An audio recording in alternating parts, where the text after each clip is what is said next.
a WikiVidi documentaries production. Don't forget to like and subscribe. Enjoy. John Paul Stevens.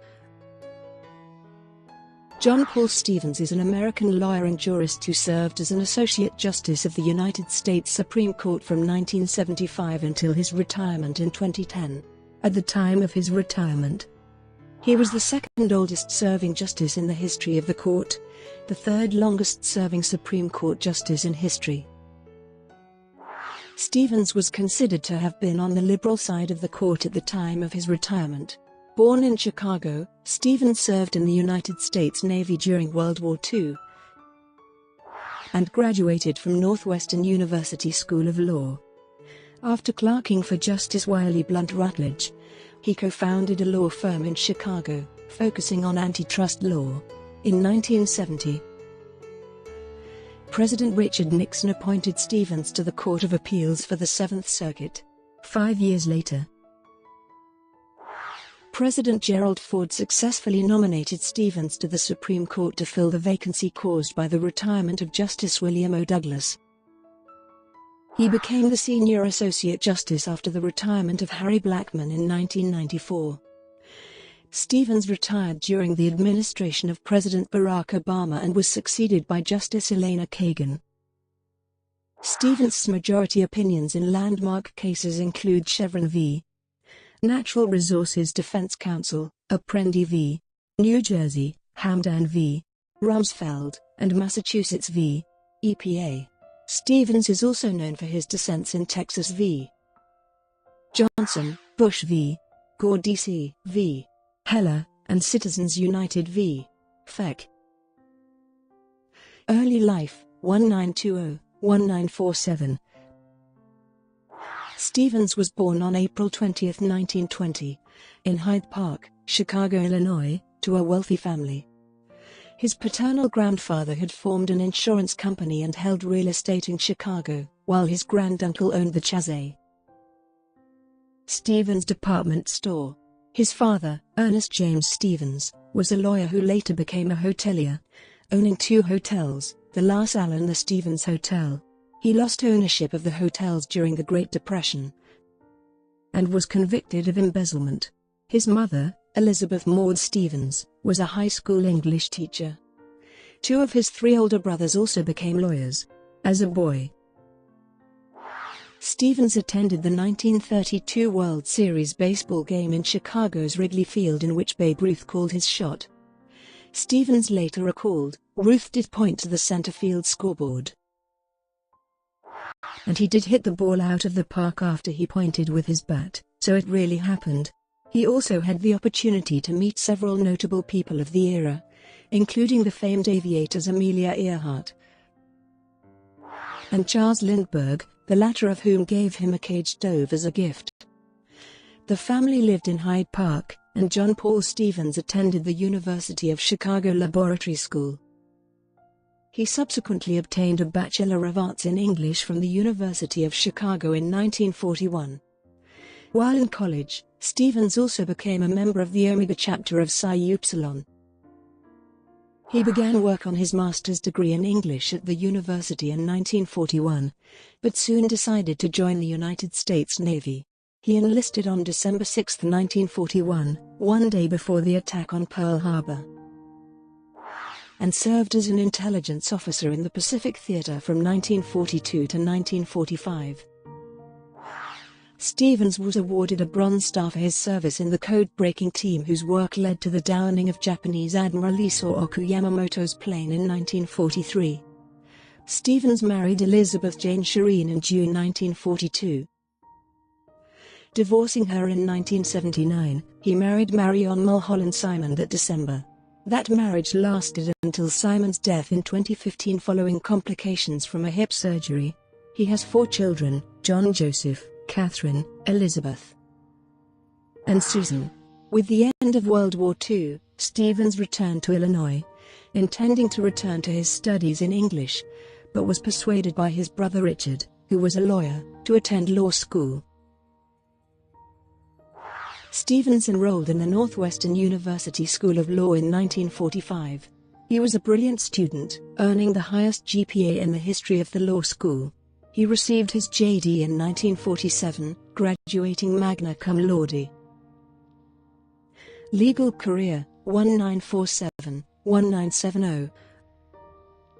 Given his stellar academic performance in law school, several prominent Northwestern faculty members recommended Stevens for a Supreme Court clerkship.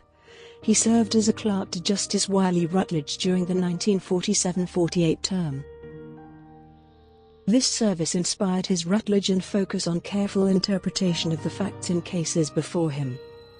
Following his clerkship, Stevens returned to Chicago and joined the law firm of Poppenhusen, Johnston, Thompson and Raymond. Stevens was admitted to the bar in 1949.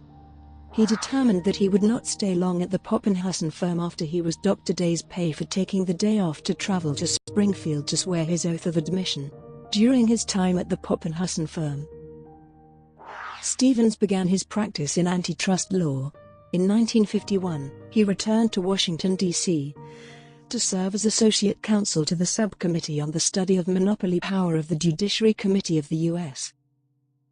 House of Representatives. During this time, the subcommittee worked on several highly publicized investigation concerns in many industries, most notably Major League Baseball. In 1952, Stevens returned to Chicago and, together with two other young lawyers with whom he had worked at the Poppenhusen firm, formed his own law firm, Rothschild, Stevens, Barry, and Myers. They soon developed a successful practice, with Stevens continuing to focus on antitrust cases. His growing expertise in antitrust law led to an invitation to teach the Competition and Monopoly course at the University of Chicago Law School. And from 1953 to 1955, he was a member of the Attorney General's National Committee to study antitrust laws. At the same time, Stevens was making a name for himself as a first-rate antitrust litigator, and was involved in a number of trials. He was widely regarded by colleagues as an extraordinarily capable and impressive lawyer with a fantastic memory and analytical ability, and authored a number of influential works on antitrust law. In 1969, the Greenberg Commission, appointed by the Illinois Supreme Court to investigate Sherman Skolnick's corruption allegations leveled at former Chief Justice Ray Klingbeil and current Chief Justice Roy Solfersberg, named Stevens as their counsel.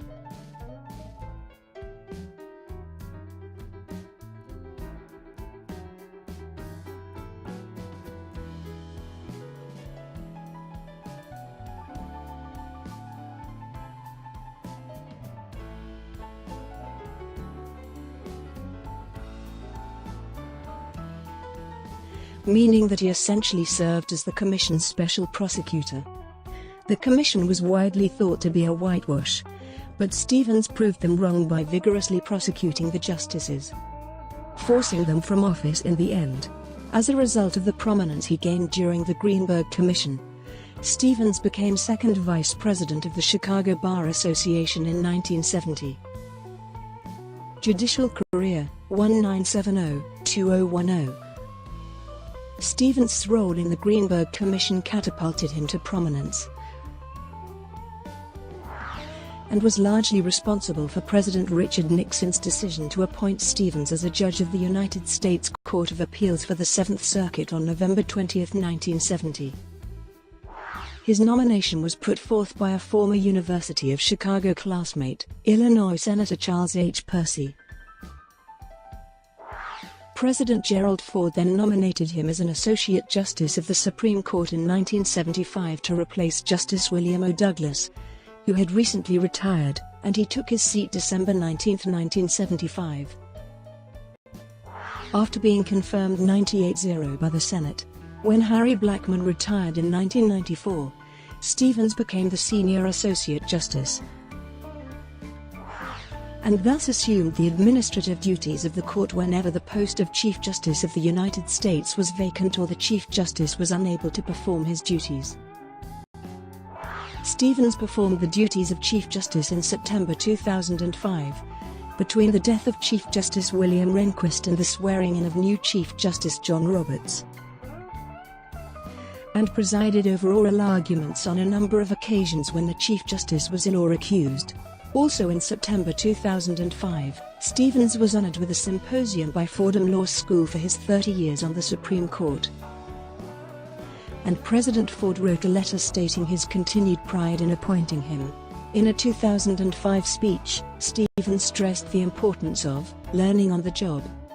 For example, during his tenure on the court, Stevens changed his views on affirmative action, as well as on other issues. President Ford praised Stevens in 2005. He is serving his nation well, with dignity, intellect and without partisan political concerns. Additionally, he participated actively in questioning during oral arguments. Stevens was elected a Fellow of the American Academy of Arts and Sciences in 2008. On January 20, 2009, Stevens administered the oath of office to Vice President Joe Biden at Biden's request. It is customary for the Vice President to be inaugurated by the person of his or her choice. Vice President Al Gore chose to be sworn in by Justice Byron White in 1993 and Justice Ruth Bader Ginsburg in 1997. Vice President Dick Cheney was sworn in by Chief Justice William Rehnquist in 2001 and U.S. House Speaker Dennis Hastert in 2005. On April 9, 2010, Stevens announced his intention to retire from the court. He subsequently retired on June 29 of that year. Stevens has said that his decision to retire from the Supreme Court was initially triggered when he stumbled on several sentences when delivering his oral dissent in the 2010 landmark case Citizens United v. Feck. Stevens said, "I took that as a warning sign that maybe I've been around longer than I should." Tenure and age. Stevens retired as the third longest-serving justice in the history of the Supreme Court with 34 years and 6 months of service and just 3 days short of tying the tenure of the second longest-serving justice in history. The longest-serving is his immediate predecessor, Justice William O. Douglas, who served 36.5 years. Stevens is also the second oldest justice, aged 90 years and 2 months at retirement. In the court's history behind Oliver Wendell Holmes Jr., who retired at the age of 90 years and 10 months. In July 2015, Stevens became the longest-lived retired justice, surpassing Stanley Foreman Reed, who died at age 95 years and 93 days.